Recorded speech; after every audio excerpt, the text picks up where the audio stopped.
Welcome in, everybody, to Betting Pros. It's me, Joey P. Joe P's P. It's time to place your bets. We are just day away. That's right, day away.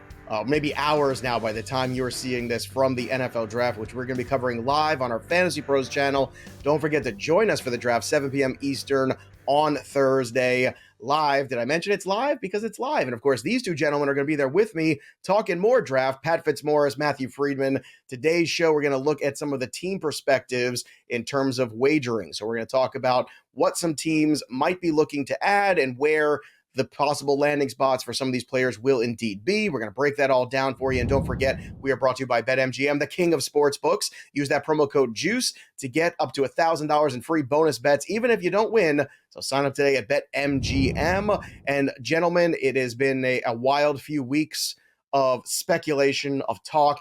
So there's not too much speculation left. It's time to put our money where our mouth is. So let's get after it with the number 2 pick, because that's all anybody wants to talk about in the last few days. I know Pat Fitzmaurice was on Reddit trying to, put rumors out there, all kinds of things going on. But let's start with the Houston Texans and what the heck they're going to do. Some people are saying it's going to be Tyree Wilson. If you like that, it's plus 250. If you like the crazy Will Levis stuff, it's plus 175.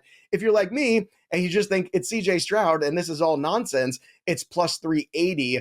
It seems like Young is locked in here, Pat, as the number 1 guy. So who is number 2 for the Texans, assuming they stay there? Man, all the heat seems to be with Tyree Wilson, Joe. And maybe I'm having a hard time wrapping my brain around that one just because I think that's a suboptimal decision for the Texans, although it is the Texans, so I guess that makes it more plausible. I just don't understand how DeMeco Ryans could, with the access he has to the Alabama program, having come from Alabama himself, conceivably take Tyree Wilson over Will Anderson, who, after Will Anderson's sophomore year, if someone would have, offered me a prop that Anderson would not be a top 3 pick the following year, I would have bet my, entire net worth on that, even though that's a small amount. But it just doesn't seem like, unless NFL teams are so infatuated with the Calais Campbell body type, Tyree Wilson, to me, doesn't really make sense there. But, we've heard that reported by Lance Zierlein, who's really dialed in with the Texans. We've heard it reported by Peter Schrager on NFL Network. I'm not going to bet Tyree Wilson. I'm mildly intrigued by a long shot Anthony Richardson bet here at about plus 3,000, just because I think it's possible that Richardson goes a lot higher than people are expecting. He would be a project. Interesting spot to try to develop him, though. That's the only problem. Will Anderson plus 320, by the way, for this number 2 overall pick.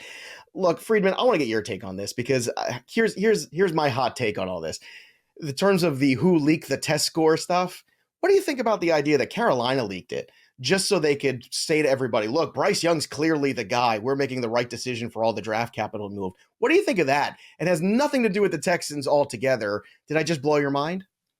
No, I haven't really thought too much about who's leaking it. And I honestly don't know if it matters. But on the topic of the Panthers and Bryce Young, he's now only minus 1,000. In the market, which I know it's no one wants to lay that much juice, but this number should be minus 5,000. So I'm not saying go put 10 units on this, but just put something on it, because this number is way off because of the Will Levis Reddit thread that we saw yesterday.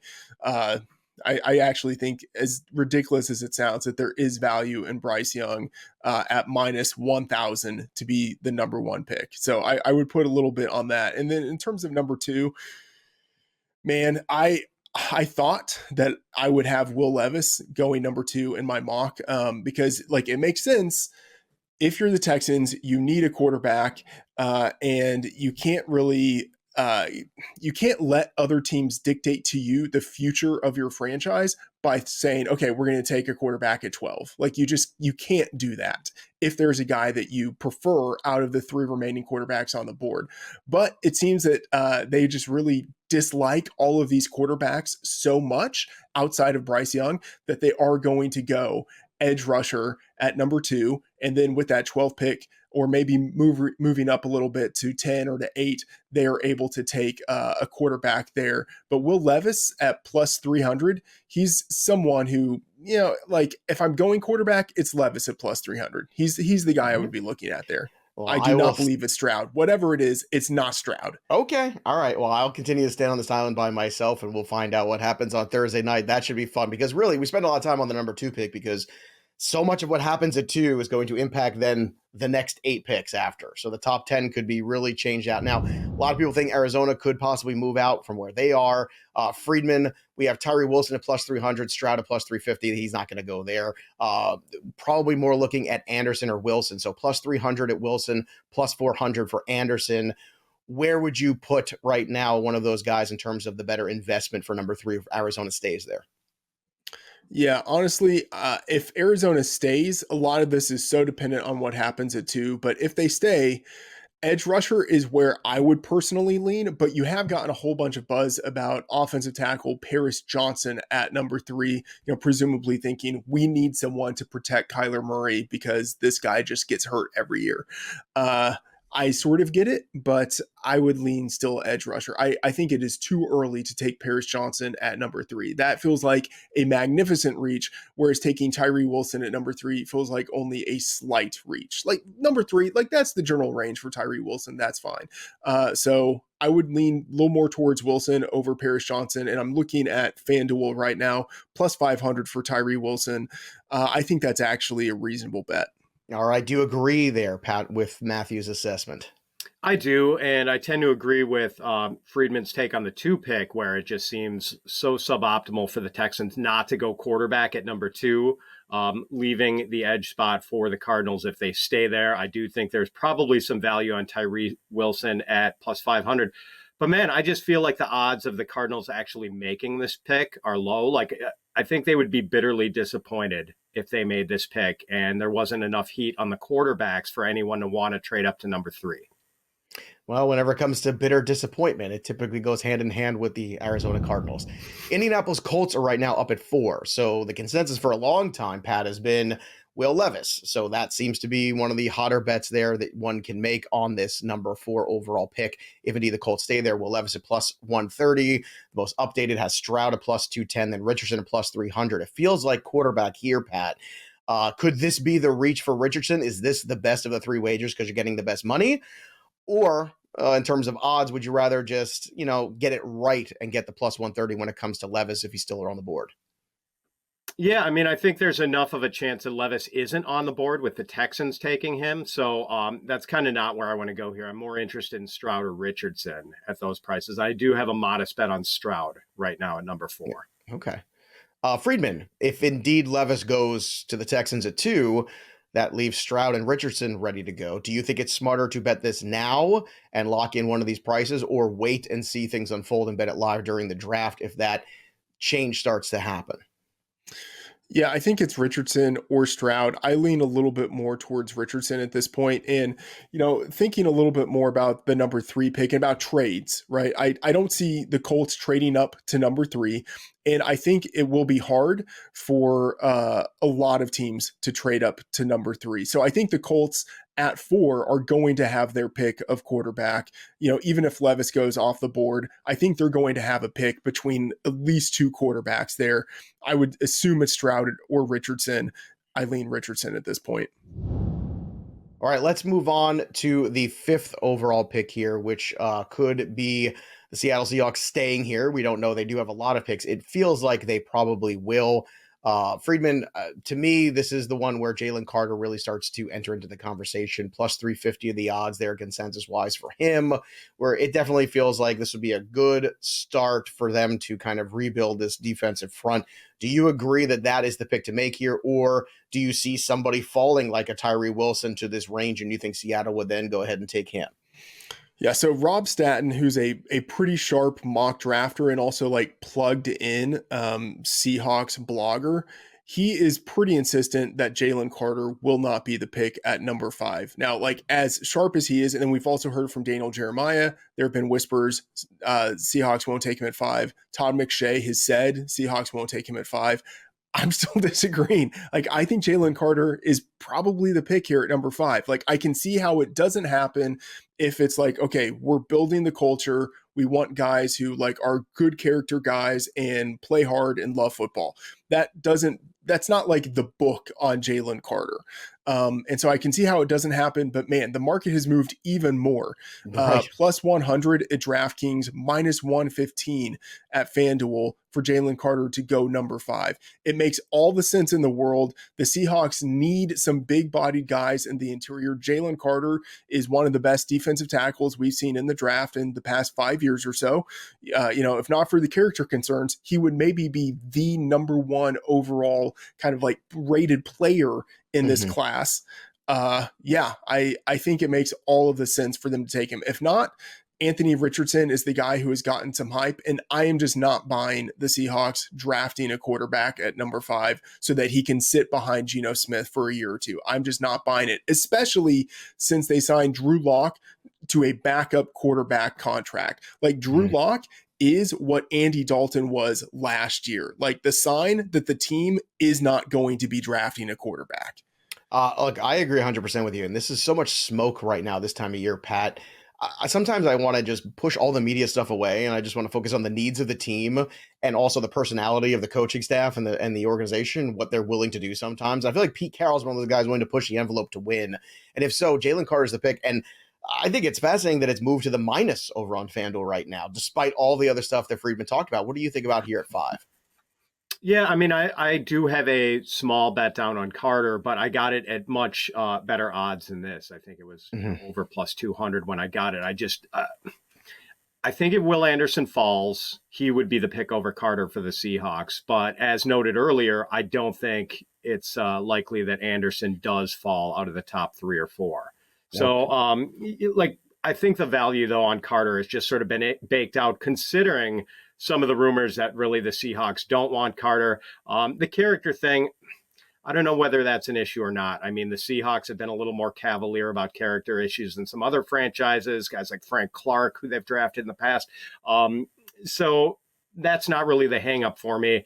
I just think that they might have, maybe they prefer Tyree Wilson if he's here. Maybe Will Anderson does, in fact, slide in as here. I think the Seahawks would take either of those guys over Carter, but I do think Carter's a possibility. I just don't think at current odds he provides any value. Agree with that. Yeah, 100%. 3 for 3 on that one. All right, let's go to the number 6 pick overall. Here's the Detroit Lions, first of 2 in the first round for them. They just moved on from Okudah. It seems like corner's the thing you want the most. Devin Witherspoon still holding strong at plus 100 in the consensus. Is it as simple as that, you think, Pat, or you think Christian Gonzalez at plus 6 is the better wager investment? With every iteration of the mock drafts I've done over the past month, I've had Witherspoon here. Even before they dealt Okudah away, I think they could have gone cornerback here plausibly. And as far as Witherspoon over Gonzalez, I mean, what was it that Dan Campbell said in his introductory press conference about wanting knee biters? Was it knee biters or ankle biters? I can't remember. Knee biters. Knee biters. Kneecaps. Witherspoon. Witherspoon is a kneecap biter for sure. He totally fits that. This guy's just a dog, and I think he would be a perfect fit for the Lions. But let me ask you guys this. I mean, with the Lions clearly on an upward trajectory, when is the next time they're going to pick this high in a draft? And Jared Goff is their quarterback right now. What if Anthony Richardson is sitting there for the Lions, who, by the way, have 3 other picks in the first 2 rounds and could address some of their needs with those picks? I put a small bet down on Richardson here at plus 1,000. Yeah, and plus I do 1,200 even on FanDuel on that, Friedman. Do you think Pat's onto something here with, when you have this setup right now currently, maybe you just, look to the future a little bit? It's not a terrible idea, especially now that Rodgers is out of the picture in that division. Yeah, I don't hate it. And I know Josh Norris, he's, kind of on this bandwagon. Benjamin Solak, he's also on the idea that the Lions could take a quarterback. I don't know. I think they're comfortable enough with Goff where they can just continue to load up with all of the picks that they have and then just try to run the division there. I don't think they're going to take a quarterback. Here's part of it. I don't think that the quarterbacks this year are as good as we're saying. I think they will fall down the board a little bit. Not like last year where we have only one quarterback in the first round, but I could see multiple quarterbacks falling out of the top 10. Better than 22, not as see good as 21. I think that's the general consensus when it comes to those quarterbacks. Let's get to number 7 here and keep this show on the pace here, because the Raiders certainly, with Jimmy Garoppolo, could be looking ahead for quarterback. Richardson is plus 1,000 to go there. They could also certainly use some offensive line help, but Jimmy Garoppolo is fragile, I would say, in terms of being in that backfield, taking snaps. So Paris Johnson plus 300, Skoronski plus 800. Skoronski might be a guy to kind of move around a little bit, maybe change out, maybe move to the interior. What do you think about this pick here? Because it seems like the Raiders are a wild card, Friedman, which is fun from a betting perspective, but also a little frustrating at the same time. Yeah, it feels cornerback or offensive line. I'm really not buying the quarterback situation. They were looking to get up to 1.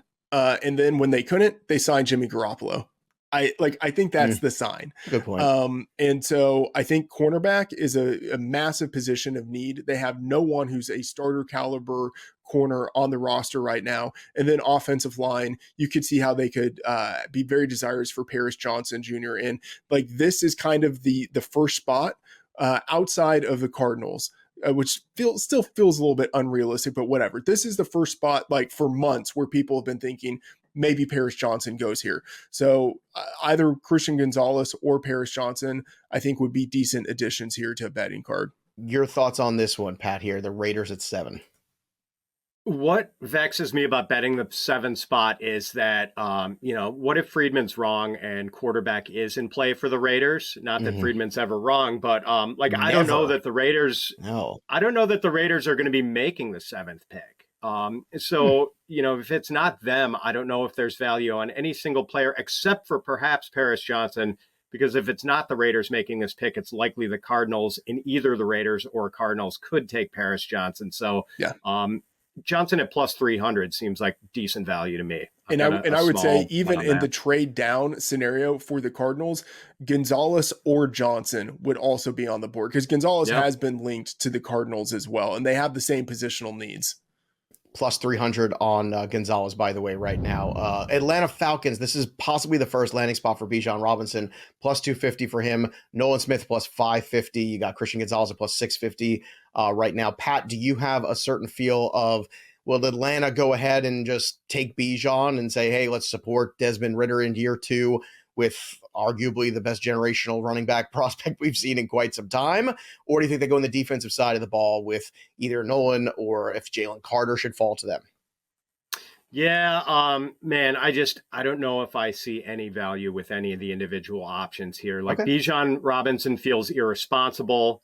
An edge rusher seems like the way to go. The Falcons pass rush is terrible and seems like it has been for the last decade, but which one? I mean, there's so many possibilities. Maybe even Tyree Wilson could slide and be here. So they need a cornerback too.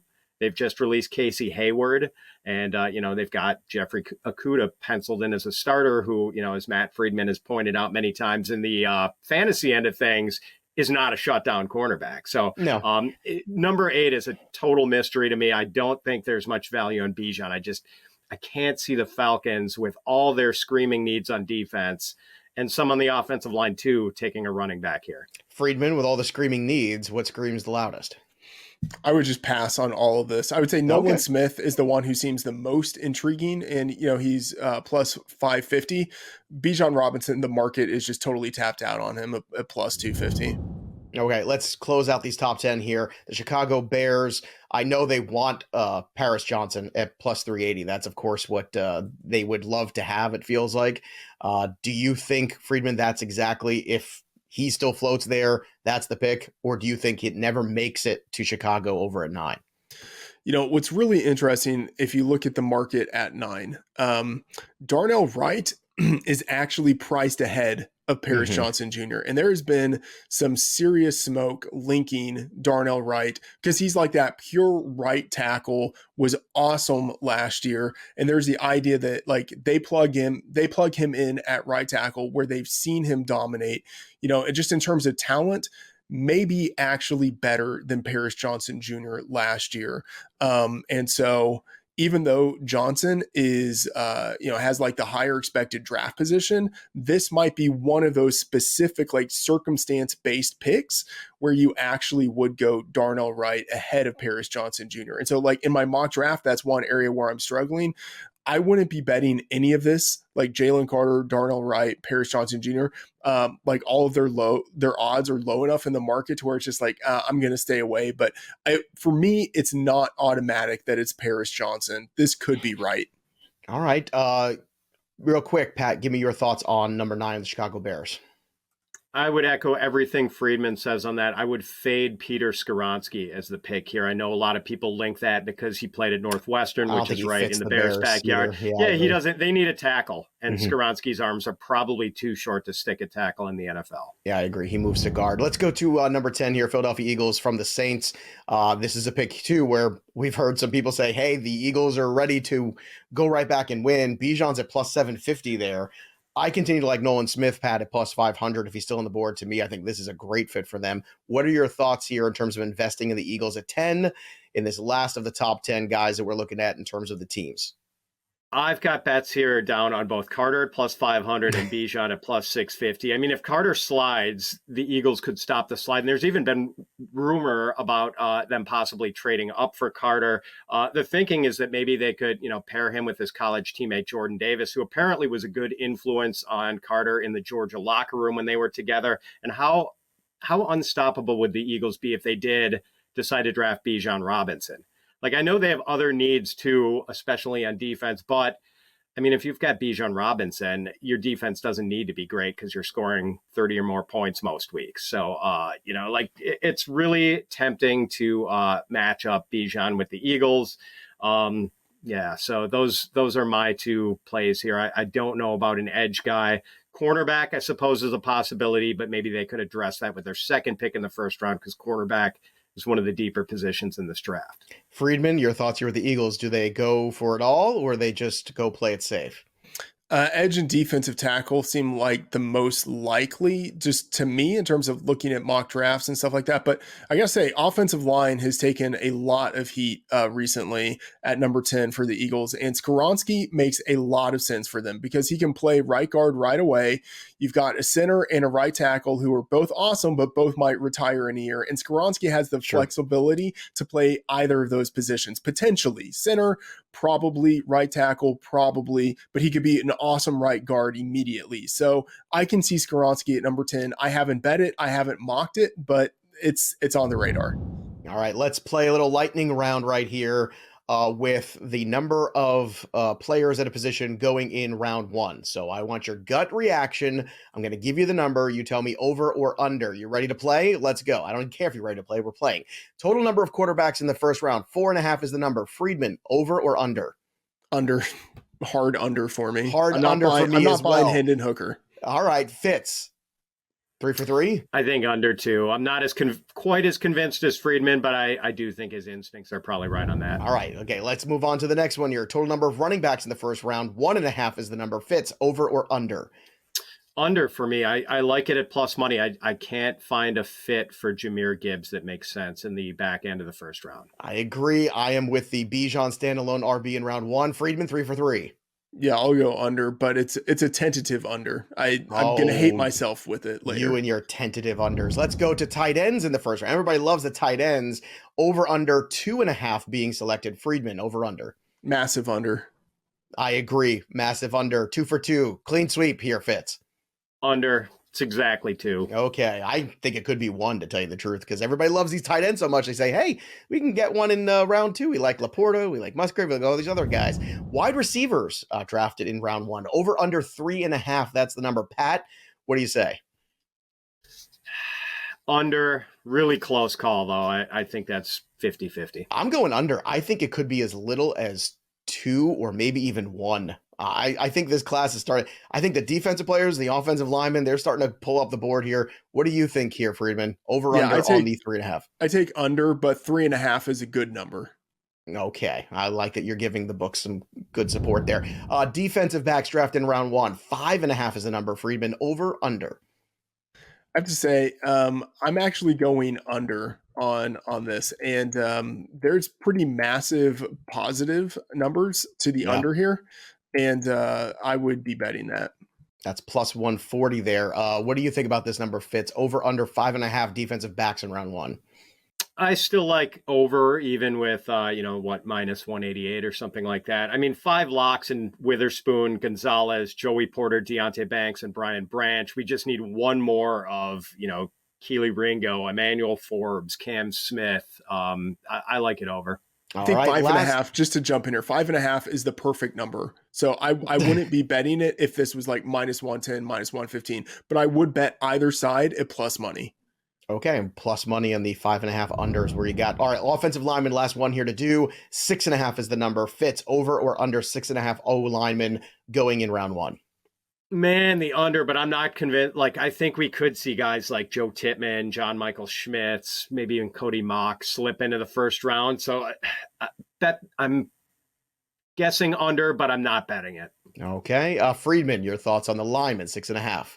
Okay, when I said massive plus money earlier, this is the one that I was thinking of. I'm going under, and it's close. I think 5.5 is probably the right line, but you can bet it like plus 300 odds under 5.5 offensive linemen. Okay, all right, let's have some fun here at the end. We're going to take some of our favorite players in fantasy, and we're going to talk about our favorite bet for them to land in a spot here. Let's start with Bijan Robinson. My favorite is still the Dallas Cowboys. I'm just going to die on this hill, and that's fine. I'll die alone. It is plus 1,000. Move from plus 1,400 to plus 1,000 in just 24 hours. Friedman, your favorite Bijan pick and wager is what? I don't really have one, to be honest. Okay. It's fine. impossible Honesty to mock him. Respected. All right. How about you, Pat? Do you have a favorite Bijan spot? Yeah, Eagles at plus, I think, 750, and I'm fading the Falcons as being the heavy favorites to get him. Jackson Smith and Jigba. Do you have a favorite spot for him, Pat? Aaron Rodgers is gone. The Packers have to take a first-round wide receiver finally, don't they? I mean, just to rub some salt in the wound. I think it's the Packers. They are the favorite at plus 200. Ideal landings. They have no one in the receiver room other than Christian Watson and Romeo Doubs. Like, that's it. Friedman, your thoughts here on JSN's landing spot? Do you have a wager? Yeah, actually interested in the Patriots at plus 850. The Packers also don't really have a tight end, so they could potentially take Dalton Kincaid or Michael Mayer at number 13, and that means JSN slips to the Patriots at number 14. 3 more, and it's probably not going to be a day one thing. More likely end of round one, but more likely I see even than that round two. Jahmyr Gibbs. Friedman, do you have a landing spot? I know yesterday on our FP show in our mock, we had the Miami Dolphins taking him. That's plus 1,000. You like that? I honestly, this is just like throwing up something in the air and being like, hey, where do you think he lands? I have no idea. Absolutely no idea. But I will say the Cowboys, like, they have been linked to running backs. And if Bijan Robinson is gone, it feels very Jerry Jones to be like, let's just take the next best running back, Jahmyr Gibbs. So I know that's plus 650. I haven't bet it. I don't like it, but I fear it. Okay. Do you fear Jahmyr Gibbs' landing spot here, Pat? Look, I think the Bengals are probably going tight end in the first round, but there is a small chance that they take Gibbs late in the first round, and that allows them to release Joe Mixon, as has been rumored. And right now that's plus 1,000. So I've got a small bet down on that. But for what it's worth, Gibbs has had visits with the Eagles, Buccaneers, and Bears. Pat, I know you've been waiting to talk Hendon Hooker. Where does he land? What's your favorite wager for Hooker? Man. Come on. Oh, God, I want to see him land on the Vikings so bad just because, I'm just I'm to not make a big Thor Vikings upset. fan. I respect that. Yeah, I know. So I don't know. The Titans, Seahawks, Lions all make sense. I kind of like the Lions at plus 1,000 just because they have 4 picks in the first 2 rounds. And, could scoop him up in a couple of different spots conceivably. I like where Pat's head's at because we did talk about like how long you're going to run this Jared Goff thing. Maybe you take a project like Hendon Hooker. What do you think? You work it for a couple of years and then maybe you pass the torch if things go well in development, Friedman? I'm not really touching any of the likely landing spots for Hendon Hooker. And I would say like, I could see him falling. I know there's some hype on him, but like I have him ranked like in the 40s or 50. I think Daniel Jeremiah has him ranked in that range, just kind of in like the big board. Like, honestly, if I had to bet anything on Hendon Hooker, it would be going to FanDuel, going to the very bottom of the odds and betting just a little bit on all of the teams that are like 300 to 1 to take Hendon Hooker, because I think it's much more of like a 1 out of 32 proposition than what we're seeing on the boards here. Fascinating. All right, let's close it out on Quentin Johnston. Where's the best fit for Quentin Johnston in your opinion? One more. Hendon, I will actually say something. Okay. Hendon Hooker, 300 to 1. This is so stupid. The Philadelphia Eagles. Okay. 300 to 1 to Philadelphia Eagles. There you go. There, Matthew Friedman's contribution in the second round. Okay. In the second round. All right. Okay. So let's finish it out with Quentin Johnston now. Friedman, where do you have him potentially landing? The board has the Vikings, Ravens, Giants, Bills, Chiefs, and Rams here at the top. Yeah, Giants feels like a reasonable landing spot. They need a wide receiver. They need a big wide receiver, and this fits the draft range. Same agreement for you here, Fitz, or you got a different team in mind? I think the Vikings and the Ravens are possibilities, because I think that's around the spot in the first round where I could see Quentin Johnston going. But man, he is a tough one. He has visited like 12 or 13 different teams, all of which could be possibilities, except maybe like the Rams, who I don't think are going to be picking high enough. All right, there you have it, everybody. Make sure you're joining us live for the draft, because as these picks are unfolding, these odds are going to move. We're going to be talking about it, helping you wager. We are the best second screen experience for the NFL draft. Don't forget that. So watch the draft, watch us at the same time, because we're going to be breaking things down from the fantasy perspective, from the wagering perspective, to help you with all of your investments across all of those platforms. And don't forget to like this video, share, and subscribe to BettingPros, and click that little bell till it goes ding for notifications. And if you drop a comment below on some of your predictions, somebody's going to win a free premium upgrade to BettingPros, or you can just go right now and upgrade, as it were, and not leave your life to chance at bettingpros.com/premium. That's what you want to do. And check out BetMGM too, and use that promo code JUICE when you sign up. That'll do it for us. But the story of the game goes on. For Fitz and Friedman, I'm Joey P. We'll see you next time, kids.